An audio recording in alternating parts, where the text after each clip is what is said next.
البدع والأهواء، أهل البدع العقائدية وأهل البدع السياسية. أنا أقول بيننا وبينكم السلف، بيننا وبينكم الكتب، كان فيقول البدع بيننا وبينكم. Alhamdulillahirabbil alamin. Wassalatu wassalamu ala al-mab'uuthi rahmatan lil alamin. Wa ala alihi wa ashabihi wa man tabi'ahum bi ihsanin ila yaumiddin. Amma ba'd. Pembahasan kemarin ikhwan fillah berhubungan dengan perkataan Syekh wa na'udzu billahi min syururi anfusina. Dan kami memohon perlindungan kepada Allah Subhanahu wa taala dari kejelekan jiwa-jiwa kami. Nah, dari kejelekan jiwa. Karena di sana ada an-nafsul ammarah bisu. Nah, ada pertanyaan atau ada permasalahan yang perlu diketahui, yaitu hal syarru lahu ta'alluqun bil qadar. Apakah kejelekan itu memiliki hubungan dengan permasalahan takdir? Itu maksudnya apakah Allah Subhanahu wa taala dialah yang mentakdirkan kejelekan-kejelekan atau bagaimana? Ja'inda Muslim an Ali radhiyallahu anhu secara marfu' bahwasanya Nabi sallallahu alaihi wasallam bersabda, wal khairu kulluh baina yadayk wasyarru laisa ilaik. Nah, semua kebaikan itu baina yadayk, antara kedua tanganmu. Wasyarru laisa ilaik, dan kejelekan itu tidaklah dikembalikan kepadamu ya Allah. Nah, kalam panjang khanifilah dalam pembahasan ini, apakah kejelekan itu diidhafahkan kepada Allah, atau dengan kata lain kita katakan Allah lah yang menetapkan kejelekan. Nah, dibahas dalam kitab-kitab yang lebih luas. Dan dikatakan di sini khulasatu hadhil mas'alah, dan kesimpulan permasalahan ini hiya al-awwal asy-syarru la yudhafu illa ila Allah la wasfun wala fi'lun. Kejelekan itu tidaklah diidhafahkan kepada Allah Subhanahu wa taala. Nah, baik itu berupa sifat atau berupa perbuatan, jelas tidak diperbolehkan alhamdulillah. Nah, kita mengidhafahkan suatu sifat ataupun suatu perbuatan yang itu adalah buruk. Kenapa? Karena asyar la yudhafu ilallah. Semua kejelekan itu tidak diidhafahkan kepada Allah Subhanahu wa taala. Nah, al-thani anna af'alallahi kullaha khairun wa inna syarra fil makhluq. Perkara kedua yang harus kita pahami bahwasanya semua perbuatan-perbuatan Allah Subhanahu wa taala secara keseluruhan adalah baik. Dan kejelekan itu yaitu pada makhluknya. Kalau dikembalikan kepada perbuatan Allah, maka semuanya baik. Nah, sebagai contoh, penciptaan iblis, penciptaan orang-orang kafir, ini kalau dikembalikan ke sisi makhluk, memang itu buruk. Nah, buruk seorang kafir, iblis dan seterusnya. Tapi kalau dikembalikan kepada Allah Subhanahu wa taala, maka itu adalah baik dilihat dari sisi hikmahnya. Karena mesti Allah Subhanahu wa taala pada perbuatan-perbuatan dan ketetapannya baik, tidak ada yang buruk sedikit pun. Nah, kalaulah itu buruk, itu dari sisi makhluknya. Kalau dikembalikan kepada Allah, maka itu baik. Kenapa? Karena hikmahnya. Paham? Diciptakan syaitan walaupun dari sisi makhluk itu adalah buruk. Tapi kalau dikembalikan kepada Allah, hikmahnya yang bagus, sehingga diketahui siapa yang taat dan siapa yang suka maksiat. Karena kalau tidak ada syaitan, tidak ada yang menggoda, Tidak akan diketahui mereka-mereka yang na'am betul-betul imannya dari yang hanya sekedar berdusta. Perkara yang ketiga, wasyarru la yudhafu ila Allahi mufradan abadan bal ala wajhil umum. Kemudian perkara yang ketiga sebagai adab kepada Allah, bahwasanya kejelekan itu tidak diidhafahkan kepada Allah Subhanahu wa taala secara sendirian selama-lamanya. Nah, bahkan penyebutannya afanillah dari sisi keumuman. Maksudnya bahwasanya kejelekan itu adalah termasuk di antara hal yang Allah ciptakan. Ada perkara-perkara yang buruk karena Allah menciptakan yang baik dan menciptakan yang buruk. Allah menetapkan hal-hal yang baik juga menetapkan hal-hal yang buruk. Cuman baik dan buruknya itu dilihat dari isi makhluknya. Sedangkan kalau dikembalikan kepada perbuatan Allah semuanya baik. Paham sampai di sini? Pembahasan tentang takdir ini pahami dengan baik, alhamdulillah. Ada sedikit sesuatu yang kalau seseorang tidak memperhatikan akan timbul kerancuan padanya. Nah, kalau kita ingin menetapkan bahwasanya semua hal itu adalah ciptaan Allah, yang baik ataupun yang buruk, maka kita tidak boleh kemudian menyendirikan perkara yang buruk itu diidhafahkan kepada Allah dengan sendirian. Tapi harus secara global, secara umum. Maksudnya sebagaimana contoh di sini, Allahu khaliqu kulli syai'. Allah itu adalah zat pencipta segala sesuatu. Nah, Allah pencipta segala sesuatu, dan termasuk di antara sesuatu itu ya keburukan-keburukan yang ada. Perkara-perkara yang buruk atau perkara-perkara yang ada keburukannya. Seperti para pelaku maksiat, kemudian orang-orang kafir, syaitan dan seterusnya. Au yudhafu ala wajhi sabab. Atau didhafahkan kepada Allah Subhanahu wa taala dari sisi sebabnya. Misal min syarri ma khalaq. Qul a'udzu birabbil falaq min syarri ma khalaq. Katakanlah aku berlindung kepada Rabb pencipta al-falaq dari kejelekan segala sesuatu yang Allah Subhanahu wa taala ciptakan. Di sini bukan kejelekan penciptaan Allah, enggak. Min syarri ma khalaq, dari kejelekan penciptaan Allah, karena penciptaan Allah semuanya bagus. Kalau kepada perbuatan Allah semuanya bagus. Tapi syarri ma khalaq, yaitu kejelekan yang ada pada perkara yang Allah Subhanahu wa taala telah ciptakan, berarti kejelekan makhluk. Karena di sana ada memang makhluk-makhluk yang punya kejelekan. Au idhafati fi'lin la yusamma fa'iluhu, atau pengidhafahan fi'il yang tidak disebutkan fa'ilnya. Tayyib, misal asyarrun urida biman fil ardi. Apakah kejelekan yang diinginkan pada orang-orang yang ada di muka bumi? Ini beberapa adab ikhwanifillah berhubungan dengan permasalahan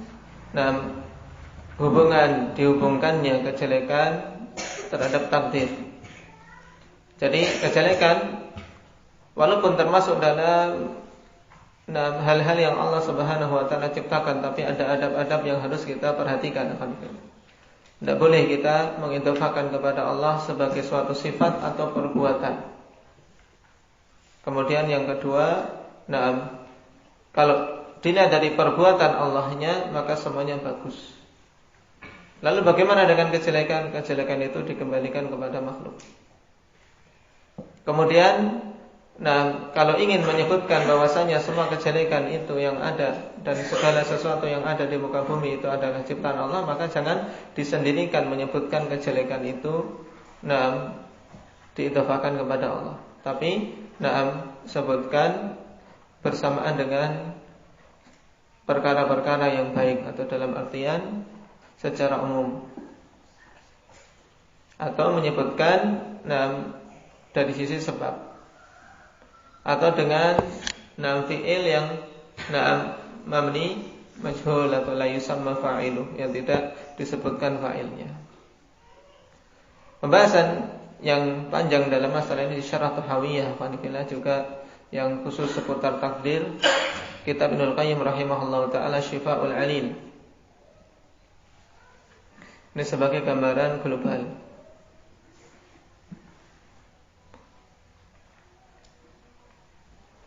Jadi perkataan Fanifillah wasyarru laisa ilaik, kejelekan itu tidaklah dikembalikan kepada Allah Subhanahu wa taala, bukan berarti bahwasanya Allah hanya menciptakan kebaikan saja, tidak menciptakan keburukan.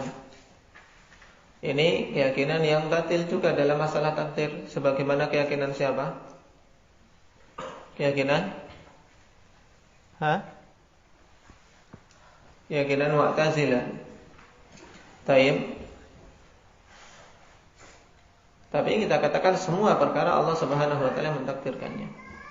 Cuman keburukan tidak dikembalikan kepada Allah, tapi dikembalikan kepada makhluknya. Kalau dikembalikan kepada Allah, semuanya jadinya baik. Paham? Kenapa itu? Pak, kalau dikembalikan kepada Allah semuanya baik. Paham enggak? Kenapa, Syafiq? Semua yang ada di jagat raya ini kalau dikembalikan kepada Allah semuanya baik. Kenapa?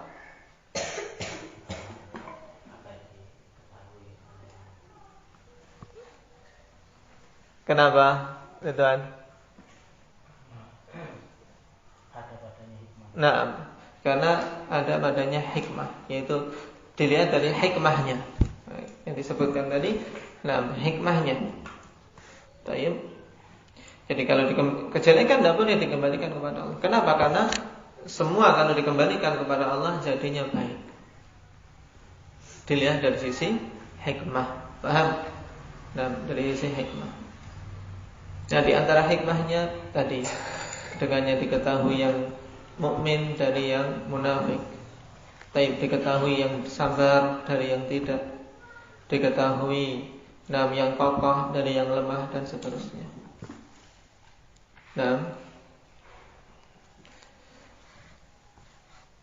Qala wa min sayyiati a'malina, dan kami memohon pertolongan kepada Allah dari kejelekan-kejelekan amalan kami. Qala wal isti'adzatu min sayyi'atil a'mali fiha qaulan. Minta perlindungan dari kejelekan amalan-amalan itu padanya ada dua pendapat. Ahaduhuma annahu ista'adza minal a'mali sayyi'ah allati qad wujidat. Thaniha annahu ista'adza min 'uqubatil a'mali sayyi'ah wa mujibatiha as-sayyi'ah. Wal qawlani mutaqaribani mutalaziman. Wal isti'adzah min ahadihima tastalzimul isti'adzata minal akhar. Ini faedah dari Ibnul Qayyim dalam Bada'iul Fawaid. Perhatikan, ketika kita mengatakan wa na'udzu billahi min syururi anfusina wa sayyiati a'malina, atau di sini diulangi dengan min, wa min sayyiati a'malina, meminta perlindungan dari kejelekan amalan-amalan kami. Ada dua pendapat. Yang pertama, ikhwanifillah, maksudnya adalah apa? Minta perlindungan dari amalan-amalan yang buruk yang telah ada. Minta perlindungan dari amalan-amalan buruk, perbuatan-perbuatan buruk yang telah terwujud, telah ada. Kemudian yang kedua, minta perlindungan dari hukuman atas amalan-amalan yang buruk tersebut dan akibat-akibat buruknya. Nah, kedua pendapat ini alhamdulillah dekat dan saling saling terkait. Kenapa? Karena minta perlindungan dari salah satu kedua perkara tersebut juga mengharuskan minta perlindungan dari yang lainnya. Contohnya, kita minta perlindungan dari amalan-amalan buruknya, amalan buruk yang dilakukan. Maksudnya ya isti'adzah dari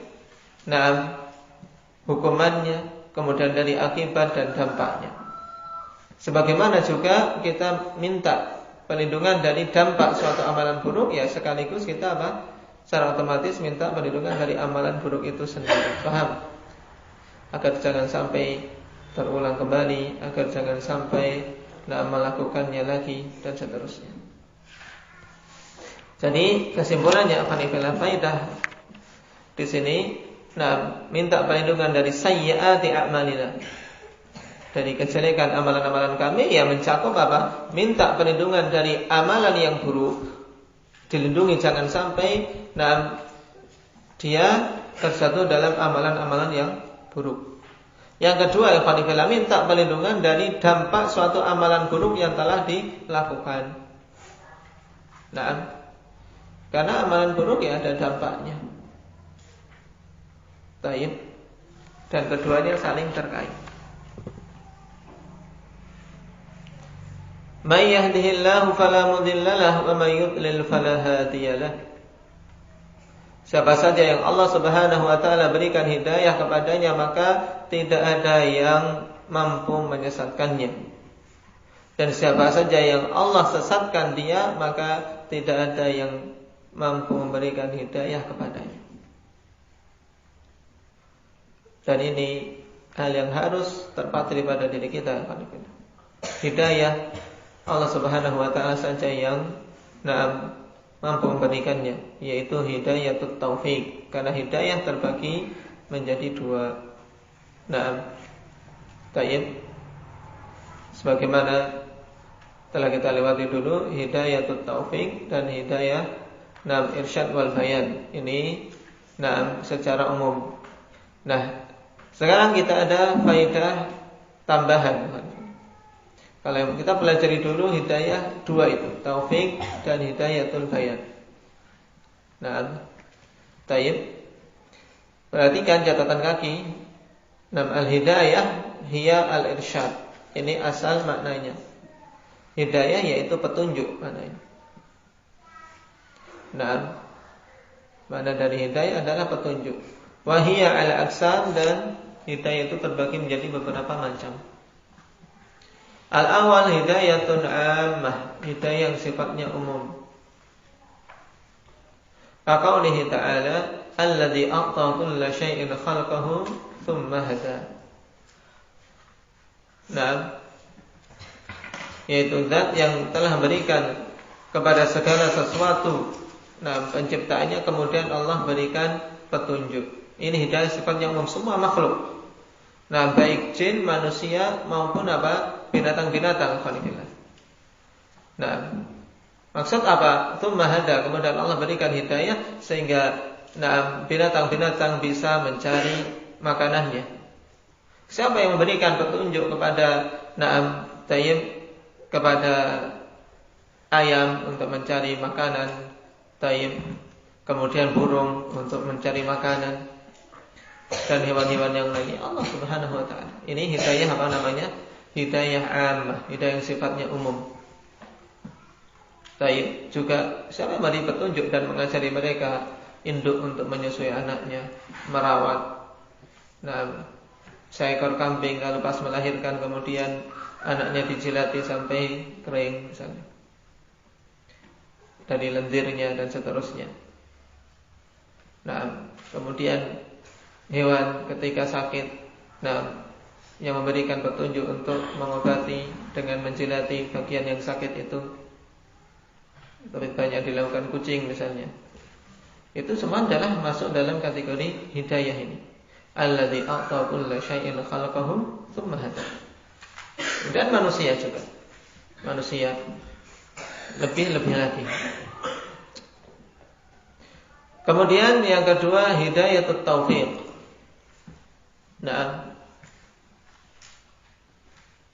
Kaqaulihi ta'ala wa yahdi man yasha.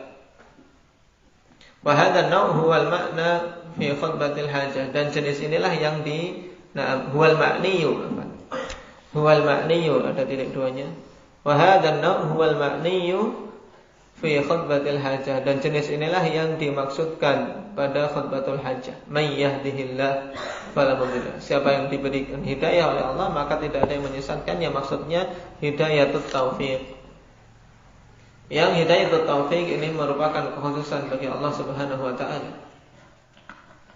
Nah, Allah berikan taufik kepadanya untuk mengetahui kebenaran dan berjalan di atasnya, sehingga terbuka hatinya menerima kebenaran. Ini taufik. Sedangkan hidayah yang ketiga, hidayatul bayanin wa dalalah. Hidayah yang berupa penjelasan dan petunjuk-petunjuk.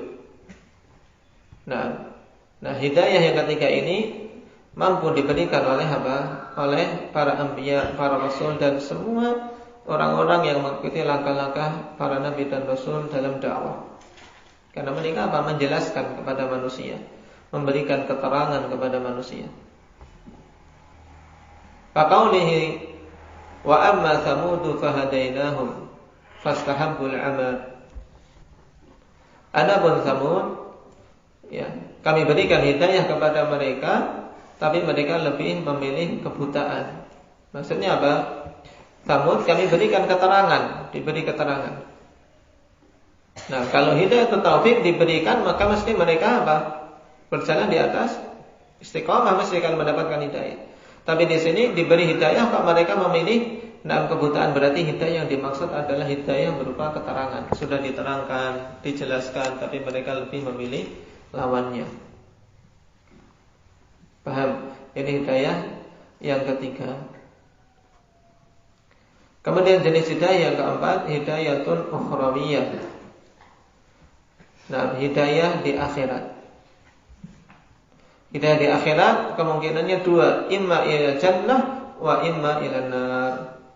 Kemungkinannya ke surga, kemungkinannya ke neraka. Baik. Kaqaulihi ta'ala, alhamdulillahilladzi hadana li hada. Seperti firman Allah Subhanahu wa taala mengisahkan tentang perkataan penduduk surga. Segala puji bagi Allah yang telah memberikan hidayah untuk kami bisa masuk ke surga ini. Hidayah untuk bisa ke surga.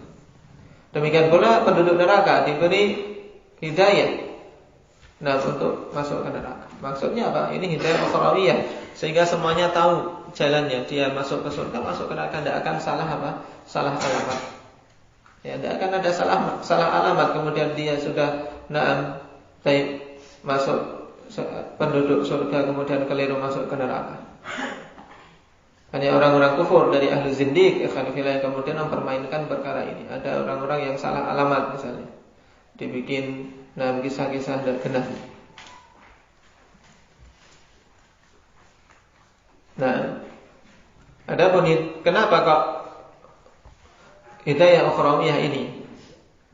Sehingga ahli nar, mereka masuk ke dalam neraka, dinamakan hidayah juga karena Allah menamakan dengan hidayah, seperti dalam ayat fahduhum ila siratil jahim. Fahduhum ila siratil jahim. Berikan hidayah kepada mereka menuju jalan neraka jahanam. Menuju jalan neraka jahanam. A'udzubillahi min dzalik. Ini hidayah pembagiannya secara terperinci. Sudah terperinci. Walaupun kebiasaannya ikhwanifillah yang kita kenal secara umum ada dua jenis, yaitu taufik dan bayan. Kemudian ditambahkan di sini hidayah sifatnya ammah. Hidayah sifatnya ammah. Untuk semua makhluk-makhluknya, baik yang Allah cintai maupun yang tidak Allah cintai. Adapun taufik itu Allah berikan kepada hamba-hambanya yang dicintai. Kemudian mengenai hidayah bayan, ini dilihat dari sisi yang memberikannya. Ini yang memberikannya bisa para makhluk dari mereka-mereka yang terjun dalam dakwah. Sedangkan taufik itu hanya Allah Subhanahu wa taala yang mampu. Allah Subhanahu wa taala katakan, innaka la tahdi man ahbabta. Sesungguhnya engkau tidak akan mampu memberikan hidayah kepada orang yang engkau cintai. Maksudnya hidayah itu taufik. Ini dibedakan.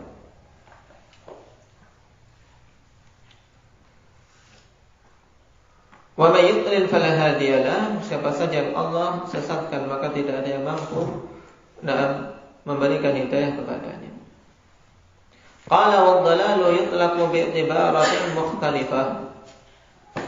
Dan dalal dimutlakkan dengan ibarat-ibarat yang berbeda-beda.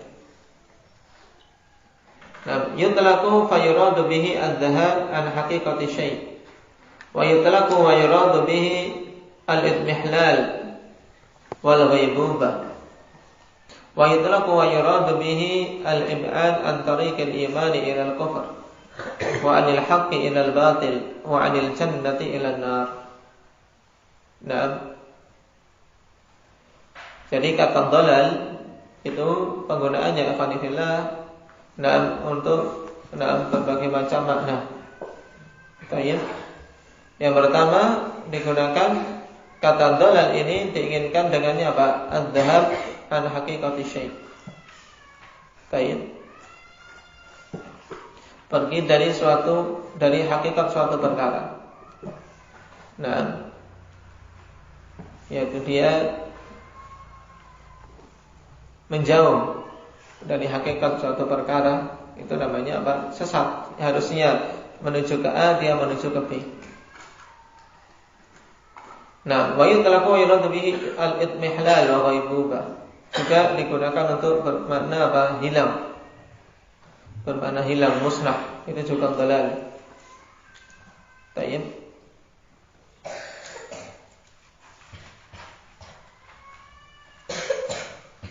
Kemudian digunakan juga untuk makna al-ib'ad an tariqil iman ilal kufur, dijauhkannya dari jalan keimanan menuju kekufuran. Ini namanya sesat juga. Dari al-haq menuju ke batil, ini namanya sesat.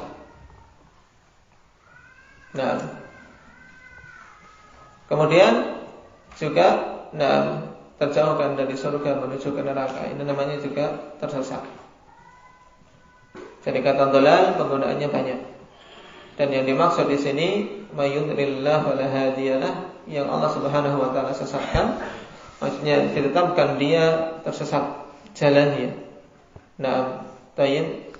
Dari kebenaran menuju kepada kebatilan. Maka yang seperti ini ya tidak akan ada yang mampu untuk memberikan hidayah kepadanya.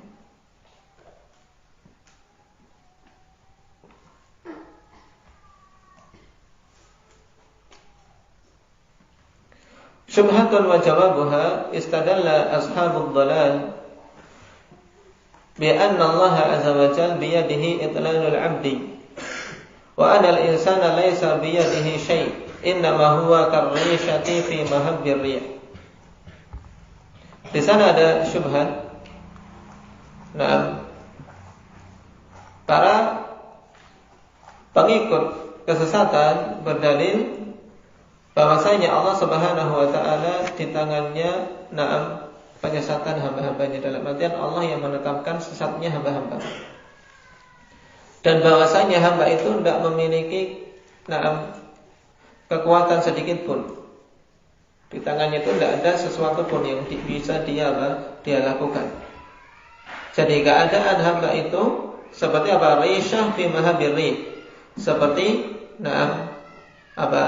rishah, yaitu seperti bulu yang diterbangkan oleh angin. Seperti bulu yang diterbangkan oleh angin, kemanapun angin bertiup maka dia akan mengikuti. Jadi keadaan hamba menurut mereka seperti itu. Tidak ada pilihan, tidak ada kekuatan, tidak ada kemampuan. Ini yang dinamakan dengan madhab Jabriyah. Madhab Jabriyah termasuk madhab sesat dalam takdir. Kenapa? Karena menganggap manusia ini tidak punya kemampuan apa-apa, tidak diberi keinginan apa-apa. Dia hidupnya di dunia ya seperti keadaan bulu yang diterbangkan angin. Makanya sudah sama saja. Orang yang sesat ya sudah sesat. Orang yang baik biarkan baik. Kenapa? Karena mereka semuanya berjalan sesuai dengan apa yang Allah takdirkan. Tidak perlu ingkarul mungkar. Masing-masing sesuai takdirnya. Maka pernyataan ini dikatakan pada jawaban wa hadza la hujjata lahum. Ini tidak ada hujjah bagi mereka sama sekali. Kenapa? Li'anna Allah tabaraka wa ta'ala ja'ala lil ibadi asbaban fil hidayah. Faqad ja'ala asbaban lid dhalal. Sebab Allah Subhanahu wa ta'ala telah menjadikan bagi hamba-hamba itu sebab-sebab untuk bisa mendapatkan hidayah. Demikian pula telah menjadikan sebab-sebab untuk apa? Untuk terjatuh dalam kesesatan. Di sana telah dijelaskan ini sebab kebaikan, ini sebab keburukan. Nah, faman salaka hadhil asbab waqa'a fiha. Siapa saja yang menempuh masing-masing sebab ini akan terjatuh pada akibatnya. Qala ta'ala falamma zaghu azaghallahu qulubahum. Nah, maka tatkala mereka menyimpang, ya Allah Subhanahu wa taala simpangkan hati-hati mereka. Sehingga penyimpangan mereka itu sebabnya apa? Asalnya memang sudah ada pada diri-diri mereka. Kemudian Allah Subhanahu wa taala jadikan mereka menyimpang sebagai akibatnya. Nah, jadi dalam masalah ini semuanya telah Allah takdirkan, cuman Allah juga terangkan. Allah terangkan dan kita diberi pilihan untuk memilih yang baik maupun yang buruk. Nah, baik. Sehingga tidak boleh kemudian seseorang ini kan sudah takdirku. Nah, seorang pelaku kemaksiatan dinasihati, tinggalkan kemaksiatan. Allah kan mentakdirkan aku seperti ini, ya biar saja. Ini sudah takdir Allah. Ini salah. Ini terpengaruh dengan pemahaman Jabriyah. Baik. Sehingga menurut Jabriyah ketika Allah Subhanahu wa taala mengadab orang-orang yang melakukan dosa, ini adalah kezaliman. Kezaliman. Kenapa? Karena Allah yang mentakdirkan, ke Allah sendiri yang menghukum. Nah, ini parahnya mazhab Jabriyah. Yang semua itu afanifillah, asal muasal kesesatannya karena salah dalam memahami masalah takdir dan berdalam-dalam padanya. Kalau kita dalam memahami masalah takdir, yang penting semua telah Allah Subhanahu wa taala tetapkan. Yang baik, yang buruk, yang selamat, yang sesat, yang celaka dan yang mendapatkan nikmat, semuanya telah ditakdirkan. Cuman kita kan tidak tahu, ya tidak. Kita tidak tahu takdir kita apa. Maka diperintahkan oleh Rasul dengan satu jalan keluar yang sangat mudah. Ketika para sahabat juga bertanya seperti itu, lalu untuk apa amalan wahai Rasul? Kalau semua penduduk neraka telah ditetapkan, semua penduduk surga telah ditetapkan, untuk apa kita beramal? Sudah, menyerah saja dengan takdir kita masing-masing. Tapi Rasul sallallahu alaihi wasallam berikan jawaban yang singkat dan tidak bulat.